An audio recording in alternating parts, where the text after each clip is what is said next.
23 বছরে তাম পৃথিবীটাকে আল্লাহ রাব্বুল আলামিন তার প্রিয় নবীকে দিয়া ইসলাম দিয়া সাজায় দিলেন। সুবহানাল্লাহ। লক্ষ লক্ষ জাহান্নামীকে প্রিয় নবীজি জান্নাতি মানুষ বানায়া দুনিয়া থেকে বিদায় নিয়ে গেলেন। বিদায় দিনে আল্লাহর নবীজি সাল্লাল্লাহু আলাইহি ওয়াসাল্লাম বিদায় হজের ময়দানে দাঁড়াইয়া 100 লক্ষ সাহাবীর সামনে হাত উঁচু করে ডাক দিয়া বললেন, আল্লাহর নবীর সাহাবীরা শোনো, আমি কি তোমাদের কাছে আল্লাহর কোরআনের বাণী পৌঁছায় দিতে পেরেছি কিনা? আমি কি আল্লাহর দ্বীন তোমাদের কাছে পৌঁছায় দিতে পেরেছি কিনা? আমি কি আল্লাহর দেওয়া ধর্ম বিধানকে তোমাদের কাছে সঠিকভাবে পৌঁছায় দিতে পারছি কিনা? 100 লক্ষ সাহাবী হাত উঁচু করে ওই বিদায় হজের ময়দানে, আরাফাতের ময়দানে উঁচু করে হাত জাগাইয়া নবীজির কথা তারা সত্যতা প্রমাণ করে বললেন, ক্বালু বালা ইয়া রাসূলুল্লাহ, আপনি সত্যি সত্যি পরিপূর্ণ দ্বীন ইসলামকে আমাদের কাছে পৌঁছায়া দিয়েছে। কুরআনুল কারীমের আল্লাহ রাব্বুল আলামিন যে আয়াতে কারিমা নাজিল করে আল্লাহ তাআলা কুরআনুল কারীমকে সমাপ্ত করে দিলেন, ওই বিদায় হজে ওই মুহূর্তে আল্লাহ রাব্বুল আলামিন কুরআনুল কারীমের সর্বশেষ আয়াতে কারিমা নাজিল করে আল্লাহর নবীকে সান্ত্বনা দিয়া বললেন, ইয়া রাসূলুল্লাহ, আপনি এই মুহূর্তে এই সময় আপনি আমার দ্বীনকে দুনিয়ার মানুষের কাছে পরিপূর্ণভাবে পৌঁছায়া দিয়ে গেছে। আল্লাহ রাব্বুল আলামিন কোরআনে আয়াত নাজিল করলেন, আল ইয়াউমা আকমালতু লাকুম দীনাকুম ওয়া আতমামতু আলাইকুম নি'মাতি ওয়া রাদিতু লাকুমুল ইসলাম দীনা।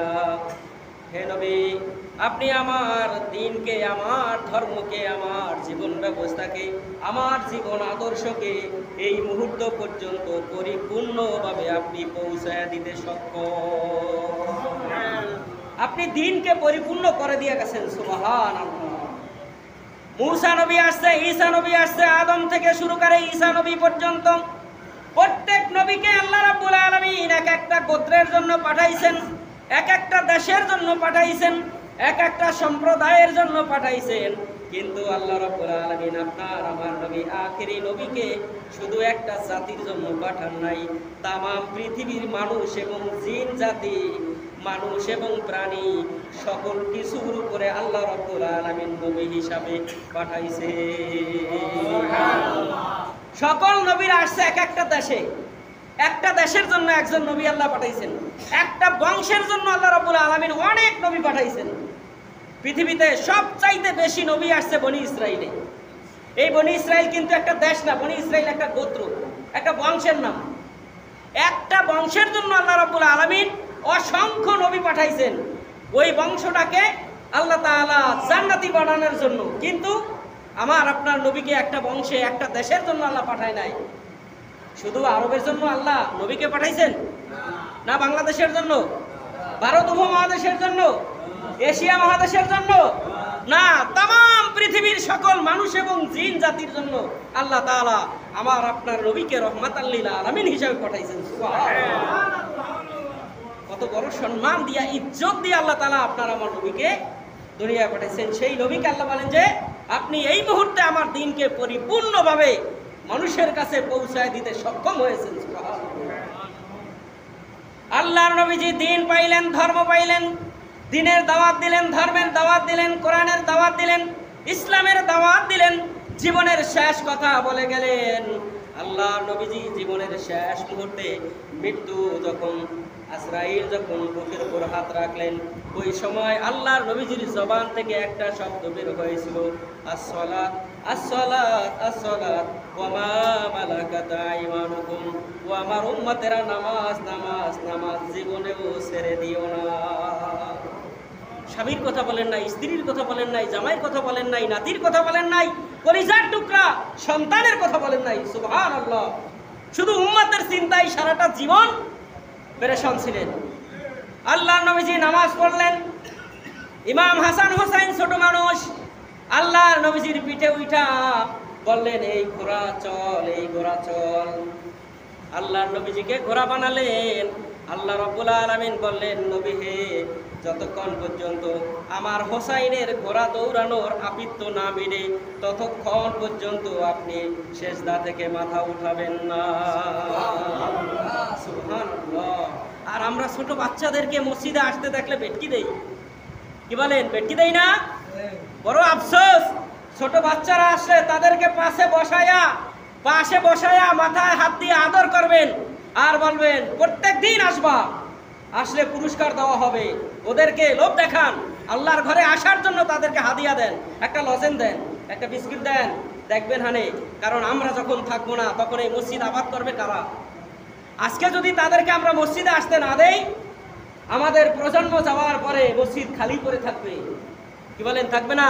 ওরা মসজিদের কথা শুনলে ভয় পাবে, বলবে যে মসজিদে গেলে বড় মানুষ আমাদের বেটকি দেয়, আমরা আর যাবি না। তাদেরকে আদর করতে হবে, তাদেরকে উপহার দেওয়ার জন্য তাদেরকে ব্যবস্থা করতে হবে। দেখবেন আমরা মসজিদে আসার আগে আজানের পরে ওরা মসজিদে আইসা করবে। আল্লাহ নবীজি সাল্লাল্লাহু আলাইহি ওয়াসাল্লামকে আল্লাহ বললেন, জিবরাইল চলে যাও, আমার নবীকে বলে দাও আমার হোসাইনের ঘোড়া দৌড়ানোর আবৃত্তি যতক্ষণ পর্যন্ত না মিটবে ততক্ষণ পর্যন্ত যেন আমার নবীজি মাথা না উঠায়। নামাজ শেষ হওয়ার পরে ইমাম হোসাইন যখন নেমে গেলেন, আল্লাহ নবীজি নামাজ শেষ করে কোলের মধ্যে হোসাইনকে নিয়ে বললেন, হোসাইন ঘোড়া দৌড়ানো শেষ হয়েছে, তোমার শখ মিটেছে কিনা, না তুমি আরো থাকতা? ইমাম হোসাইনকে আল্লাহ নবীজি কোলে নিয়ে কপালে চুমা দেন, ঠোঁটে চুমা দেন, গালে চুমা দেন, গলার মধ্যে চুমা দেন, আর আদর করেন, বলেন নানা গো তোমার ঘোড়া দৌড়ানোর আপিত্য মিটেছে কিনা? এবার ইমাম হোসাইন বললেন, নানা যান, আমার খুব আনন্দের সাথে আজকে আমি আনন্দের সাথে ফুর্তির সাথে আপিত্য মিটায়া আমি আজকে ঘোড়া দৌড়াইছি। আমার জীবনে এত আনন্দ আমি আজকে ঘোড়া দৌড়াইয়া যে আনন্দ পাইছি জীবনে কোনোদিন আর এই আনন্দ পাই নাই। এবার আল্লাহ নবীজিকে ইমাম হোসেন বললেন, নানা আমার তোমার কাছে কিছু প্রশ্ন আছে, বলো তুমি আমার প্রশ্নের জবাব দিবা কিনা? আল্লাহ নবীজি বললেন, বলো বলো নানা তুমি কি প্রশ্ন করবা? এবার ইমাম হুসাইন বললেন, নানা বলো তো তুমি বড় না আমি বড়? হায় হায়, আল্লাহ নবীর চাইতে আল্লাহর পরে দুনিয়ার জমিনে আর কেউ বড় আছে নাকি? বোঝেন নাই মনে হয়? আল্লাহ নবীজির পরে আল্লাহর পরে আল্লাহ নবীজির চাইতে আর বড় কেউ আছে? এবার ইমাম হোসেন বললেন, নানা বলো তো তুমি বড় না আমি বড়? আল্লাহ নবীজির কোলের মধ্যে উঠাম মাথা জাগায় আল্লাহ নবীজির মাথার উপর দিয়া মাথা জাগাইয়া বললেন, নানা তুমি বড় না আমি বড়? এবার আল্লাহ নবীজি বললেন, আমি বড়। ইমাম হোসেন বললেন, না নানা দেখো মাথা কার উপরে, তোমার মাথা না আমার মাথা, যার মাথা উপরে সেই তো বড়। কি বলেন, বড় কিনা? এবার আল্লাহ নবীজি বললেন, নানা মাথা উপরে হলে কি হবে? হযরত আলী বললেন, পাশে হযরত আলী রাদিয়াল্লাহু তাআলা আনহু বললেন, হোসাইন মাথা উপরে থাকলে কি হবে? পাও তো উপরে নাই, পাও তো নিচে নাই, তোমার পাও তো উপরে। আল্লাহ নবীজি ইমাম হোসাইনের বিষয়টা বুঝতে পেরে বললেন, নানা তুমি এই বড়। এবার ইমাম হোসেন বললেন, নানা আমার আরো প্রশ্ন আছে। আল্লাহ নবীজিকে প্রশ্ন করলেন, নানা বলো তো তোমার বাবা বড় না আমার বাবা বড়? আওয়াজ দিতে হবে, কিন্তু কথা বললে আওয়াজ দিতে হবে। সুবহানাল্লাহ আলহামদুলিল্লাহ আওয়াজ দিলে গুনাহ হবে না সওয়াব হবে? আল্লাহ নবীজিকে ইমাম হোসেন বললেন, নানা জান বলো তো তোমার বাবাই বড় না আমার বাবাই বড়? ইমাম হোসাইনের প্রশ্ন শুনে আল্লাহ নবীজি একটু হতবাক হয়ে গেলেন, বললেন আমার বাবা বড়। ইমাম হোসেন বললেন, না না না তোমার বাবা বড় না, আমার বাবা বড়। আল্লাহ নবীজি বললেন, নানা কেমনে তোমার বাবা বড়? আল্লাহ নবীকে বললেন, নানা জান বলো তো তোমার বাবা জান্নাতি না জাহান্নামী? আল্লাহ নবীজি বললেন, আমি জানি না, আমার বাবাকে আল্লাহ জান্নাত দেয় না জাহান্নাম দেয় আমার জানা নাই। আল্লাহ নবীজিকে এবার বুক খুলাই ইমাম হোসেন বললেন, নানা শোনো, আমার বাবাকে আল্লাহ রাব্বুল আলামিন দুনিয়ার কাফিরদের উপরে বাঘ বানায়া পাঠাইছেন, আর আল্লাহ রাব্বুল আলামিন আমার বাবাকে 3 নম্বরে 4 নম্বরে যে আল্লাহ জান্নাতি দর্জন ঘোষণা করেছেন, তার মধ্যে আমার বাবা 4 নম্বরের জান্নাতি। ওরে না তুমি বলো তো তোমার বাবা জান্নাতে যাবে না জাহান্নামে যাবে? এইটা তুমি বলতে পারো নাই, কিন্তু আমার আল্লাহ আমার বাবাকে জান্নাতের 4 নাম্বার টিকিট দিয়েছে। এই দিক দিয়ে বলো তুমি বলো না আমি বলো? আল্লাহ নবীজির চোখ থেকে পানি বের হয়ে গেল। ইমাম হোসেনের প্রশ্ন শুনে আল্লাহ নবী বললেন, না না, মাথার দিক দিয়েও তুমি বড় হয়ে গেলা, বাবার দিক দিয়েও বড় হয়ে গেলা। এবার ইমাম হোসেন বললেন, না না, এখানেই শেষ নয়, বলো তো তোমার মা বড় না আমার মা বড়? এবার আল্লাহ নবীজি বললেন, আমার মা বড়। এবার আল্লাহ নবীকে বললেন, বলো তো না না, তোমার মা জান্নাতি না জাহান্নামী? আল্লাহ নবীজি বললেন, জানি না আমার মাকে আল্লাহ জান্নাত দেয় না জাহান্নাম দেয়, আমার জানা নাই। আল্লাহর নবীকে এবার ইমাম হোসেন বললেন, না না গো, শোনো, তোমার মা জান্নাতি না জাহান্নামী গ্যারান্টি তুমি দিতে পারো না, কিন্তু আল্লাহ রাব্বুল আলামিন আমার মাকে জান্নাতের সমস্ত নারীদের সর্দারিনী বানায়া দিয়েছে। আমার মাকে আল্লাহ জান্নাতের টিকিট দুনিয়ায় থাকতেই দিয়ে দিয়েছেন। ও না না, মায়ের দিক দিয়েও তুমি আমার চাইতে ছোট। এবার আল্লাহ নবীজিকে হোসেন বললেন, না না শোনো, এখানেই শেষ নয়, বলো না না, নানার দিক দিয়া তুমি বড় না আমি বড়? এবার আল্লাহ নবীজি বললেন, আমার নানাই তো বয়সেই বড় মুরব্বী, দেশের বিশাল ব্যবসায়ী ছিল, এই দেশের সকল মানুষ আমার নানা ওয়াহাব জোহরিকে চিনে, আমার নানাকে চিনে না এমন লোক এই আরবে নাই।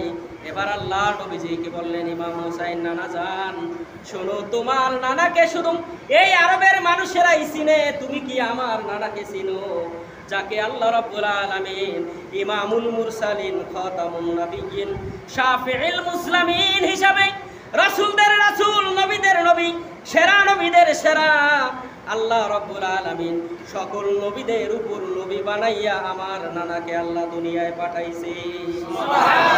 ও নানা, এবার বলো তোমার নানাই বড় না আমার নানাই বড়?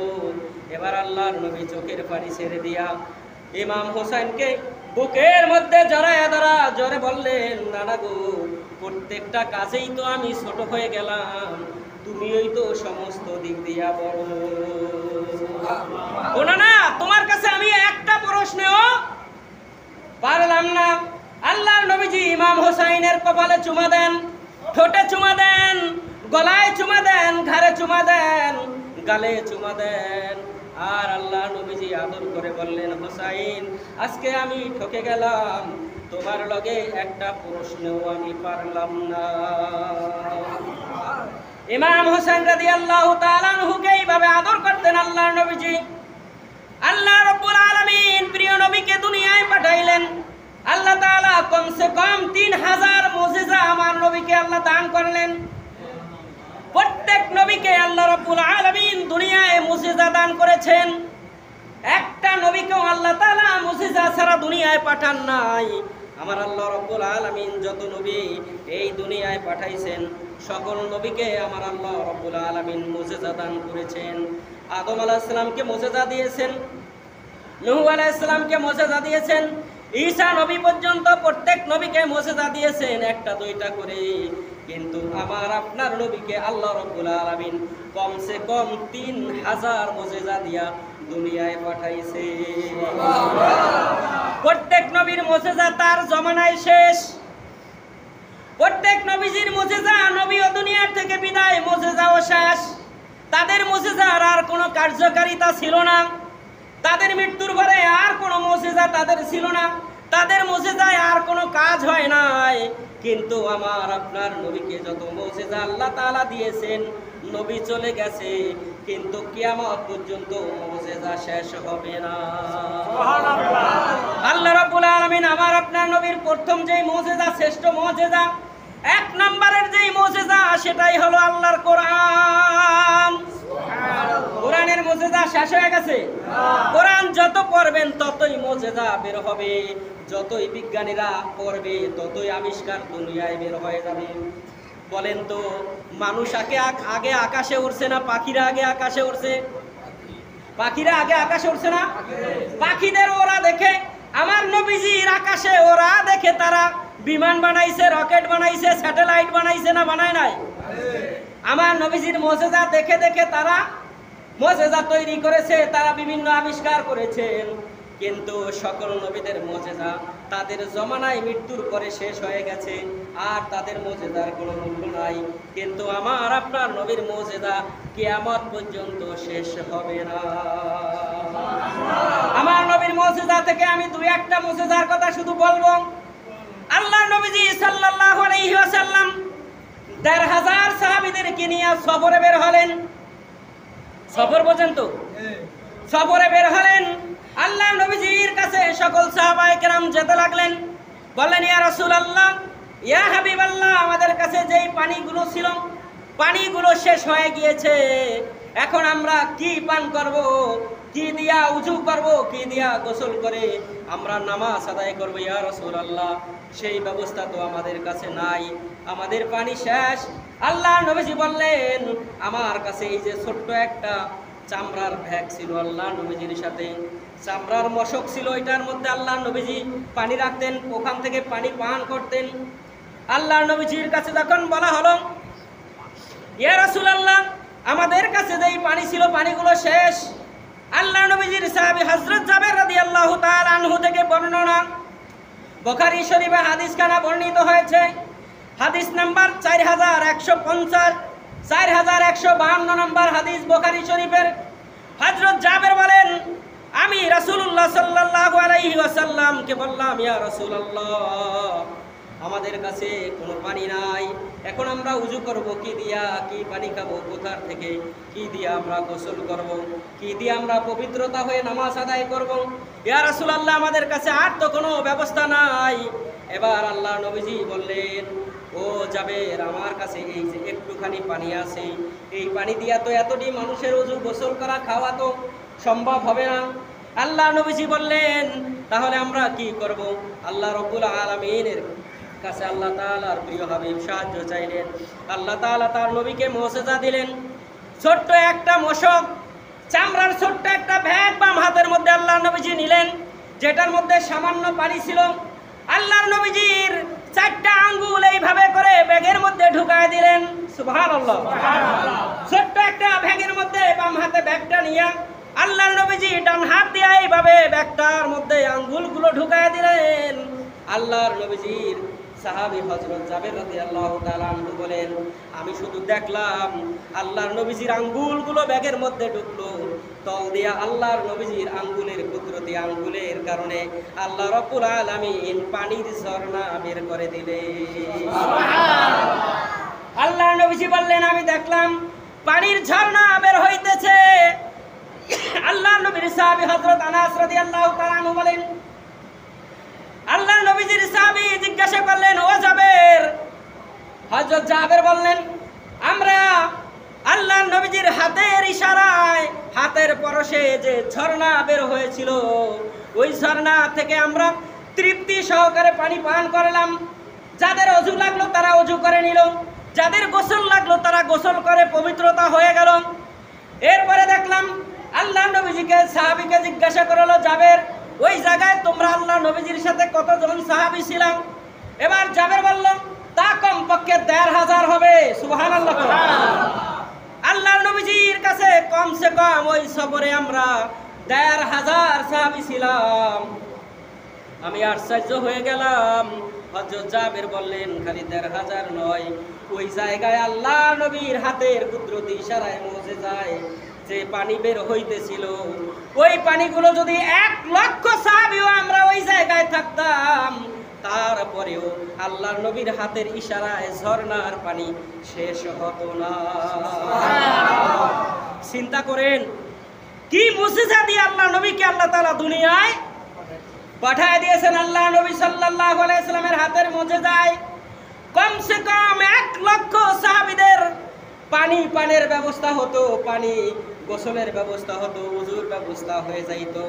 আল্লাহ নবী সাল্লাল্লাহু আলাইহি ওয়াসাল্লামের আরেকটা হাদিস বুখারী শরীফের মধ্যে, হযরত আবু মুসলিম শরীফের মধ্যে আছে 2040 নম্বর হাদিস। হযরত আবু হুরায়রা রাদিয়াল্লাহু তাআলা আনহু বলেন, বর্ণিত তিনি বলেন, আমার থেকে আনাস রাদিয়াল্লাহু তাআলা আনহু বর্ণনা করেছেন হাদিস কানা।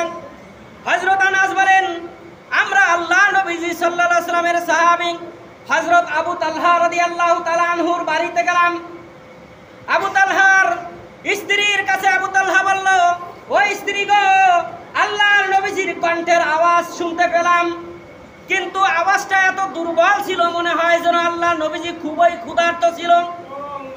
আল্লাহর নবীজি খুব ক্ষুধার্ত ছিল মনে হলো, কারণ যাদের পেটে ক্ষুধা তাদের কথা কিন্তু বের হয় না, বের হলেও বোঝা যায় এই লোকটা অনাহারী। বলেন বোঝা যায় কি যায় না? আবু তালহা বললেন, আল্লাহর নবীজির কণ্ঠের আওয়াজটা মনে হলো যেন তিনি অত্যন্ত ক্ষুধার্ত ছিলেন। আবু তালহা রাদিয়াল্লাহু তাআলা আনহু তার স্ত্রীকে উম্মে সুলাইম রাদিয়াল্লাহু তাআলা আনহুকে বললেন, আল্লাহর নবীজির কণ্ঠের আওয়াজে বুঝতে পারলাম তিনি মনে হয় অত্যন্ত ক্ষুধার্ত। আল্লাহর নবীজি চলে গেলেন, মসজিদে নববীতে সাহাবীদেরকে নিয়ে চলে গেলেন।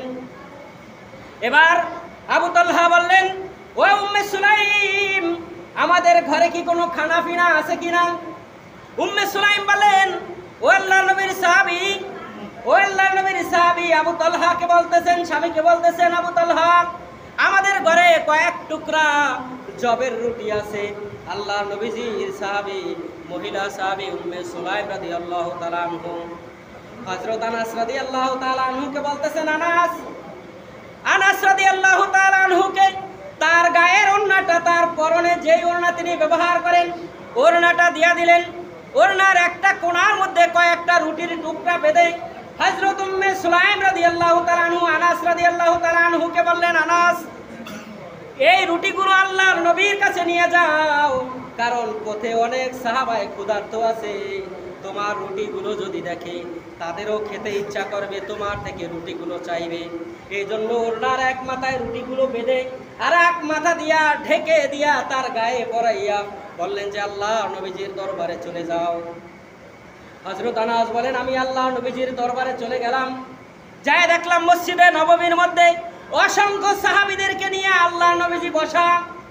আমি চিন্তা করলাম এই রুটিগুলো যদি এই জায়গায় বের করি, আমার নবীজি সবাইকে দিতে দিতে তিনি কিছুই ভাগে পাবেন না। এই জন্য তিনি দরজার সামনে দাঁড়ায় রইলেন। হযরত আনাস রাদিয়াল্লাহু তাআলা আনহুর দিকে আল্লাহর নবীজির নজর পড়ে গেল। বললেন, আনাস, তোমাকে কি আবু তালহা আর তার স্ত্রী আমার কাছে পাঠাইছে? অথচ আল্লাহ নবী কিন্তু আগেই চলে গেছেন। আল্লাহর নবীজি কিন্তু দেখেন না আনাসকে পাঠাইতে, কিন্তু আল্লাহ রাব্বুল আলামিন জিবরাইল দ্বারা আনাসের খবরটা আনাসের যাওয়ার আগে আল্লাহর নবীজির কাছে পৌঁছায়া দিয়েছে। হযরত আনাস বললেন, ইয়া রাসূলুল্লাহ, কেমনে বুঝলেন উম্মে সুলাইম এবং আবু তালহা আমাকে আপনার কাছে পাঠাইছেন? আল্লাহ নবীজি বললেন, আনাস, তোমার বলা লাগবে না, আবু তালহা এবং তার স্ত্রী আজকে তাদের বাড়িতে আমাদেরকে দাওয়াত করেছে। ও সাহাবীরা, চলো আমরা আবু তালহার বাড়িতে চলে যাই। হযরত আনাস যে বলবে তার কাছে রুটি দিয়ে দিছে, এই সময়টা সে পায় নাই। আল্লাহ নবীজি হযরত আনাসকে রেখেই তিনি রওনা করলেন সাহাবীদেরকে নিয়ে তাদের বাড়িতে। এবার আনাস রাদিয়াল্লাহু তাআলা আনহু চিন্তা করলেন, তাদের ঘরে যেই রুটিগুলো ছিল সবই তো আমার কাছে দিয়ে দিয়েছে। আল্লাহ নবীজি যদি আমার আগে চলে যায়, যায়া যদি খাবার চায়, আবু তালহা তো কোনো খাবার দিতে পারবে না। এই জন্য তিনি আল্লাহ নবী এবং সাহাবীদেরকে পাশ কাটাইয়া আবু তালহার বাড়িতে দৌড়াইয়া আগে চলে গেলেন। আর ইতিমধ্যে আল্লাহ নবীও তার পিছনে পিছনে আবু তালহার বাড়িতে পৌঁছে গেলেন। আল্লাহ নবীজি বললেন, আবু তালহা এবং তার স্ত্রীকে ডাকলেন, উম্মে সুলাইম, তোমাদের ঘরে কি কোনো খাবার আছে কিনা? তুমি যে আনাসকে পাঠাইছিলা আমাদেরকে দাওয়াত দেওয়ার জন্য, আমরা তো চলে এসেছি তোমাদের ঘরে, তোমাদের ঘরে কোনো খাবার আছে কিনা বলো। এবার আনাস রাদিয়াল্লাহু তাআলা আনহু পোটলার থেকে রুটির টুকরাগুলো বের করে আল্লাহর নবীজির হাতে দিলেন আর বললেন, ইয়া রাসূলুল্লাহ, এই রুটির টুকরাগুলো আনাস রাদিয়াল্লাহু তাআলা আনহুর হাতে উম্মে সুলাইম এবং আবু তালহা তুলে দিয়েছিলেন আপনার জন্য। ইয়া রাসূলুল্লাহ, এই রুটিগুলাই নেই আপনাকে এবং আপনার সাহাবীদের জন্য আমার কাছে দিয়েছিল, আমি তো বলতেই পারি নাই। এবার আল্লাহর নবীজি বললেন, এই রুটিগুলো আরো ছিঁড়ে ছিঁড়ে টুকরা টুকরা করো। আল্লাহ নবীজি সাল্লাল্লাহু আলাইহি ওয়াসাল্লামের কাছে যেই রুটিগুলো পাঠানো হয়েছিল তাতে একজনের বেশি খাবার হওয়ার কথা না, একজনে খাইলেই পরিপূর্ণ পেট তার ভরবে না, এরকম ছিল রুটির অবস্থা। এবার আল্লাহ নবীজি বললেন, রুটিগুলো ছিঁড়ে দাও। আল্লাহর নবীজি জিজ্ঞাসা করলেন, উম্মে সুলাইম, এই রুটি খাওয়ার জন্য তোমাদের ঘরে কোনো তরকারি আছে কিনা? এবার উম্মে সুলাইম বলেন, ইয়া রাসূলুল্লাহ, কোনো রকমের কোনো খেজুর বা তরকারি আমাদের ঘরে নাই। আল্লাহর নবীজি বললেন, তাইলে কিছুই কি তোমাদের ঘরে নাই? এবার উম্মে সুলাইম বললেন, ইয়া রাসূলুল্লাহ, ইয়া হাবিবাল্লাহ, আমাদের ঘরে শুধু একটু ঘি আছে, ঘি। আল্লাহর নবীজি বললেন, ঘিটু আমার কাছে দাও। তার কাছে ঘি দেওয়া হলো। এবার আনাস রাদিয়াল্লাহু তাআলা আনহুকে আল্লাহর নবীজি বললেন, আনাস, 10 জন করে সাহাবী ডাকো তাদের ঘরে। আল্লাহ নবীজির সঙ্গে 70 থেকে 80 জন সাহাবী ছিল ওই সময়। 10 জন সাহাবীকে ডাকো, 10 জনকে খাবার দাও। ততক্ষণ পর্যন্ত খাবার দিবা যতক্ষণ পর্যন্ত তারা বলবে যে আমাদের আর খাওয়ার দরকার নাই, আমাদের পেট ভরে গেছে। যতক্ষণ পর্যন্ত পেট ভরছে না বলবে ততক্ষণ পর্যন্ত তুমি তাদের খাবার বন্ধ করো না। এইভাবে করে করে 10 জন খায়, আবার 10 জন আসে, আবার 10 জন খায়, আবার 10 জন আসে। এইভাবে কয়েকবার খাবার খাওয়ার পরে যখন সাহাবীদের সংখ্যা শেষ হয়ে গেল, এবার হযরত আনাস বলেন, আমি তাকায় দেখলাম যতটুকু টুকরা রুটি আমি রাসূলের হাতে দিয়েছিলাম সম পরিমাণ রুটি এখনো রাসূলের হাতেই রয়ে গেছে। এইদিকে খাওয়া হয়েছে 70 থেকে 80 জনের খাবার শেষ হয়ে গেছে গা। 70-80 জনে খায়া লাইছে। যতটুকু রুটি আল্লাহ নবীজির হাতে দিয়েছিলেন অতগুলেন রুটি এখনো রাসূলের হাতেই রয়ে গেছে। কুদরতরা কার? আওয়াজ দিয়ে বলেন না, কুদরতরা কার? সেই আল্লাহ এখনো আছে না নাই?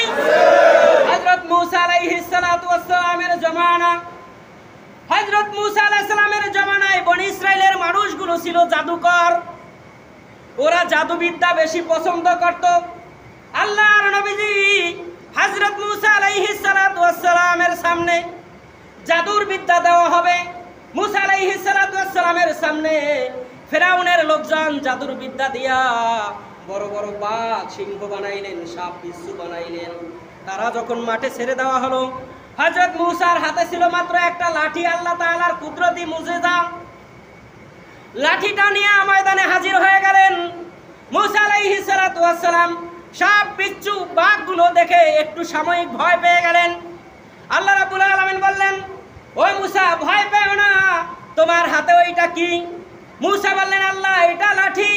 এই লাঠি দিয়ে আমি ছাগল দৌড়াই, এই লাঠি দিয়ে আমি ছাগল পালি, এই লাঠি দিয়ে আমি ছাগলকে আক্রমণ করার বাঘ ভাল্লুকগুলো দৌড়াই, এই লাঠি দিয়ে আমি ছাগলের জন্য পাতা পারি, এই লাঠির উপর মাথা দিয়া ঘুমাই, এই লাঠির উপর ভর দিয়ে আমি মুসা হাঁটি, এই লাঠি দিয়া লোহিত সাগরের উপর একটা বাড়ি আল্লাহর নামে দেওয়ার পরে লোহিত সাগরের মধ্য দিয়া 12টা রাস্তা হয়ে গিয়েছিল। ফেরাউনের দৌড়ানি খাইয়া বনে ইসরাইলের 12টা গোত্র রইয়া আল্লাহর নবী মুসা নীল দরিয়া অথবা লোহিত সাগর পার হইয়া ওপার চলে গিয়েছিলেন। এই লাঠিটার এত ক্ষমতা, এত মুজিজা ছিল। আল্লাহ বললেন, মুসা, এই লাঠিটা তোমার হাতে থাকতে তোমার এত ভয় কিসের? তুমি আল্লাহর নামে লাঠিটা জমিনে ছেড়ে দাও। মুসা আল্লাহর নাম নিয়ে লাঠিটা জমিনে ছেড়ে দিলেন। সাথে সাথে একটা বিশাল সাপ হয়ে গেল। কাফেরদের ফিরাউনের দলের যত লোকের মুজিজা, তাদের যত জাদুকরী প্রাণী ছিল, মুসা আলাইহিস সালামের লাঠির মুজিজায় সাপ হইয়া এক নেলায় সবগুলোকে গিলে খেয়ে ফেলেছে। এই ছিল হযরত মুসার মুজিজা। মুসা আলাইহিস সালাম ইন্তেকাল করেছেন, মুজিজা দুনিয়ার থেকে শেষ হয়ে গেছে। ঈসা আলাইহিস সালামকে আল্লাহ মুজিজা দিয়েছিলেন। কোন অন্ধ মানুষের চোখের উপর হাত বুলাইলে সাথে সাথে চোখ ফিরে পাইতো। আওয়াজ দেন নাই সুবহানাল্লাহ। অন্ধ মানুষের চোখের উপর যদি হযরত ঈসা নবী হাত মোছা দিতেন, সাথে সাথে তার চোখ ফিরে পাইতেন, তিনি চক্ষুষ্মান হয়ে যাইতেন। হযরত ঈসাকে আরেকটা মুজিজা আল্লাহ দিয়েছিলেন। মৃত্যু মানুষের কাছে যাইয়া যদি বলতেন, কুম বিইজনিল্লাহ, আল্লাহর হুকুমে জিন্দা হয়ে যাও, ঈসা আলাইহিস সালামের কথার কারণে, আল্লাহর উপর ভরসা করে বলার কারণে সাথে সাথে মৃত্যু মানুষ জীবিত হয়ে যাইতো। এই ছিল তার মুজিজা। ঈসা নবী শেষ মুজিজাও শেষ। দাউদ নবীকে আল্লাহ তাআলা মুজিজা দিয়েছিলেন কণ্ঠ। হযরত দাউদ যখন জাবুর কিতাব তেলাওয়াত করতেন, জাবুর কিতাব তেলাওয়াত করলে উড়ন্ত পাখিগুলো থেমে যাইত, বন জঙ্গলের পশু পাখি সাপ বিচ্ছুগুলো তার কণ্ঠে তেলাওয়াত শোনার জন্য তার বাড়ির চতুর্দিকে রাতে ভিড় জমাইতো। মাছগুলো সাগর থেকে উঠে তার বাড়ির চতুর্ধারে শুকনা জায়গায় জমা হয়ে যাইত। এই ছিল তার মুজিজা। আরেকটা মুজিজা আল্লাহ দান করেছিলেন লোহা। কামারদের কাছে যদি লোহা নিয়ে যান পোড়ায়া তারপরে বিভিন্ন যন্ত্র বানায়, কি বানায় না? কিন্তু হযরত দাউদ নবী যখন মুষ্টির মধ্যে লোহা নিতেন আর যদি বলতেন লোহারে আল্লাহর হুকুমে দাও হয়ে যাও, লোহাকে শুধু চাপ দিতেন, আঙ্গুলের ফাঁক দিয়া দাও বানাইয়া বডি বানাইয়া আল্লাহ রাব্বুল আলামিন পাঠায়া দিতেন। এখন আপনার হাতের মধ্যে লোহা নিয়ে বলেন তো দেখি পারেন কিনা বানাইতে? পারবেন? আল্লাহ তাআলা যেই নবীকে যা মুজিজা দিয়েছেন, যখন নবী শেষ, মুজিজাও শেষ। কিন্তু আপনার আমার নবীর মুজিজা এখনো আছে। নবী শেষ হয়ে গেছে, কিয়ামত পর্যন্ত নবীর মুজিজা শেষ হবে না। কি বলেন, হবে? আমার নবীর মুজিজা ছিল আকাশের চাঁদকে ইশারা করে বলছিলেন, চাঁদরে দ্বিখণ্ডিত হয়ে যা। আবু জেহেল দাওয়াত করেছিল মালিককে, মিশরের প্রেসিডেন্ট, সেই সময় তৎকালীন পৃথিবীর মধ্যে সবচাইতে বড় শক্তিশালী, যেমন এখন পৃথিবীর বড় রাজা হচ্ছে আমেরিকার প্রেসিডেন্ট, পৃথিবীর মোড়ল। ওই সময় মিশরের প্রেসিডেন্ট ছিলেন, তিনি ছিলেন মোড়ল। তাকে দাওয়াত দিলেন। মুহাম্মদ যেইভাবে দিনের দাওয়াত দেওয়া শুরু করছে, এই দাওয়াতের কারণে তো আমাদের বাপদাদার ধর্মের মধ্যে চুনকালি মেখে যাবে, মুহাম্মদকে সামলাইতে পারি না, আপনি আসেন বিচার করে যান। ময়দানে হাজির হয়ে গেল। আল্লাহর নবীজি রওনা করলেন একা। হযরত ওমর পিছন থেকে জামা টেনে ধরলেন, বললেন ইয়া রাসূলুল্লাহ আপনি একা যায়েন না, কারণ পৃথিবীর মধ্যে এখন আমেরিকা যেইভাবে বাহাদুরি করে, ওই সময় তিনিও তামাম পৃথিবীর বাহাদুরি করতেন। জালেম সরকার ছিলেন তিনিও জনগণের উপর অত্যাচার নির্যাতন করতেন। আল্লাহর নবীকে বললেন আপনি একা যেন না, ইয়া রাসূলুল্লাহ আমি আপনার সাথে যাব। এবার আল্লাহ নবীজি বললেন না, আমাকে যেতে দাও ওমর, আমাকে বাধা দিও না, আমাকে যেতে দাও, কারণ আমি একা যাই না, আমার আল্লাহ আমার সাথে আছে না নাই? আল্লাহ বলেন যে এই জায়গায় তুমি একা, ওই জায়গায় তুমি একা না, ওই জায়গায় আমি আল্লাহ হইলাম 2 নম্বরে। তাহলে তোমার সাথে আল্লাহ আছে না নাই? আমাদের সাথে আছে না নাই? আল্লাহ নবী বললেন ওমর বাধা দিও না, আমি একা যাই না, আমার আল্লাহ আমার সাথে আছে। আল্লাহ নবী চলে গেলেন। আবু জাহেল 2টা চেয়ার বানাইলেন, একটা রৌপ্য দিয়ে আর একটা সোনা দিয়া। কয়টা চেয়ার? 2টা চেয়ার। একটা আবু জাহেলে বসবে রূপার চেয়ারে আবু জাহেল, আর মিশরের প্রেসিডেন্ট বসবে সোনার চেয়ারে, আর আল্লাহ নবীজিকে নিয়ে দাঁড়া করায় দিব অথবা মাটিতে বসাইবে। এই ছিল আবু জাহেলের পরিকল্পনা। এই ছিল আবু জাহেলের পরিকল্পনা। কিন্তু আল্লাহ যদি কাউকে সম্মান দেয়, দুনিয়ার কেউ তাকে অসম্মানিত করতে পারে? আওয়াজ দেন, পারে? আল্লাহ রাব্বুল আলামিন যদি কাউকে সম্মান দেয়, আল্লাহ বলেন ইন্না আকরামাকুম ইনদাল্লাহি আতকাকুম, আমি যদি কাউকে সম্মান দেই কেউ তাকে অসম্মানিত করতে পারে না। 2টা চেয়ার বানাইলেন। মালিক আসলো, আবু জাহেল গেল, আল্লাহর নবীজি গেল, তারা 2 জনে আগে 2টা চেয়ারে বসা ছিল। আল্লাহর নবীজি যখন গেলেন, তাদের ময়দানের কাছে যখন গেলেন, মালিক যখন দেখলেন এত সুন্দর চেহারার মানুষ তার জীবনে কোনোদিন তিনি দেখেন না। আল্লাহর নবীজিকে দেখে তিনি বসা থেকে দাঁড়ায় গেলেন। সুবহানাল্লাহ। সম্মান দেওয়ার মালিক কে? আল্লাহ। যিনি পৃথিবীর প্রেসিডেন্ট, তিনি আল্লাহ নবীকে দেখে চেয়ার থেকে দাঁড়ায় গেলেন। শুধু দাঁড়ায় যান নাই, আল্লাহ নবীজির চেহারার দিকে তাকাইয়া তিনি আর চোখ ফিরাইতেই পারেন নাই। তিনি যে দুনিয়ার প্রেসিডেন্ট, তার মাথার মধ্য থেকে আল্লাহ রাব্বুল আলামিন সেই অহংকারী, সেই ক্ষমতার দাপটটাই আল্লাহ দূর করে দিয়েছেন। এবার মালিক তিনি চেয়ার থেকে উঠে আল্লাহ নবীকে মেহমানের মতো আগায় আনতে গেলেন। আল্লাহ নবীকে আগায় নিয়ে গেলেন। যেই সেটটা বানাইছিল মালিকের জন্য, আল্লাহ রাব্বুল আলামিন যদি কাউকে সম্মান দেয়, কেউ সম্মান করতে পারে না। আল্লাহ নবীজিকে ধরে নিয়া স্বর্ণের চেয়ারের উপর বসায়া দিলেন। এবার আবু জেহেল দেখলেন চেয়ার বানাইলাম দুইটা, প্রধান অতিথির চেয়ারে প্রধান অতিথি, বিশেষ অতিথির চেয়ারে বিশেষ অতিথি, আর মুহাম্মদকে বানাইছিল 3 নম্বরের অতিথি, তারে বসাইব মাটিতে। কিন্তু আল্লাহ যদি সম্মান দেয়, কেউ তাকে অসম্মান করতে পারে না। এবার মালিক যখন আল্লাহ নবীজিকে স্বর্ণের চেয়ারে বসায় দিলেন, এবার আবু জেহেল চিন্তা করলেন প্রধান মেহমান যদি দাঁড়ায় থাকে এটা অসম্মানী হয়। তিনি চেয়ারটা ছাইড়িয়া দিয়া মালিককে স্বর্ণের চেয়ারের মধ্যে, রূপার চেয়ারের মধ্যে বসায়া দিলেন। এবার আবু জেহেল খাড়ায় রয়েছে। আল্লাহ সম্মান দেয় না? আল্লাহ সম্মান দেয় কিনা? এবার তিনি দাঁড়ায় রয়েছেন। এবার মালিক বললেন, মুহাম্মদ, আমি তোমার কাছে প্রশ্ন করব, তুমি যদি সত্য নবী হও, সত্য নবীরা আমার প্রশ্নের জবাব দিতে পারবে, দুনিয়ার আর কেউ পারবে না। এবার আল্লাহ নবী বললেন, ঠিক আছে আপনি প্রশ্ন করেন, তবে আমাকে একটু সময় দিতে হবে। বললেন যে তুমি কিসের জন্য সময় নিবা? বললেন যে আমি 2 রাকাত নফল নামাজ পড়বো, এই নামাজটুকু পড়ার সময় আমাকে দিতে হবে। বলেন ঠিক আছে, তুমি নামাজ পড়ে নাও, 2 মিনিট না, তোমার যতক্ষণ লাগে ততক্ষণ পর্যন্ত তুমি নামাজ পড়ে নাও। তার মানে তার মধ্য থেকে অহংকার আল্লাহ তাআলা দূর করে দিয়েছেন আগেই। চেহারা দেখার সাথে সাথে তার ভিতরের অহংকার কি দূর হয়ে গেছে। এবার মালিক বললেন আপনি পড়েন। আবু জেহেল বললেন না, পড়তে দেওয়া যাবে না, কারণ আবু জেহেল তো জানে মুহাম্মদ সাল্লাল্লাহু আলাইহি ওয়াসাল্লাম সেজদা দিয়ে আল্লাহর কাছে যা চাইবো তাই আল্লাহ দিয়ে দিব। সুবহানাল্লাহ কবেন না? আবু জেহেল তো জানে, কারণ ভাই বেটা তো। এবার আবু জেহেল বললেন না, দেওয়া যাবে না সময়। প্রধান মেহমান বললেন সময় দেওয়া যাবে, কারণ একজন মানুষ যদি সময় চায় তাকে সময় দেওয়া উচিত, কারণ না দিয়ে আমি পারি না, কারণ আমি আজকের ময়দানের প্রধান মেহমান, আমি তো মানুষের সঙ্গে খারাপ করতে পারি না। এবার প্রধান অতিথি যেহেতু সময় দিয়েছেন, আবু জেহেলের এখানে খাওন আছে? আবু জেহেল হলো খারান্য মেহমান। এখন আবু জেহেল কি মেহমান? খারান্য মেহমান। বহন্য মেহমানের চাইতে খারান্য মেহমানের দাম বেশি না কম? কম না? কারণ অতিথি যারা তারা চেয়ারে বসে, মেহমান যারা তারা নিচে ওগলায় বসে অথবা খাড়ায় থাকে। কি বলেন, থাকে কিনা? আল্লাহ নবী সাল্লাল্লাহু আলাইহি ওয়াসাল্লাম নামাজে দাঁড়ায় গেলেন, সিজদার মধ্যে চলে গেলেন।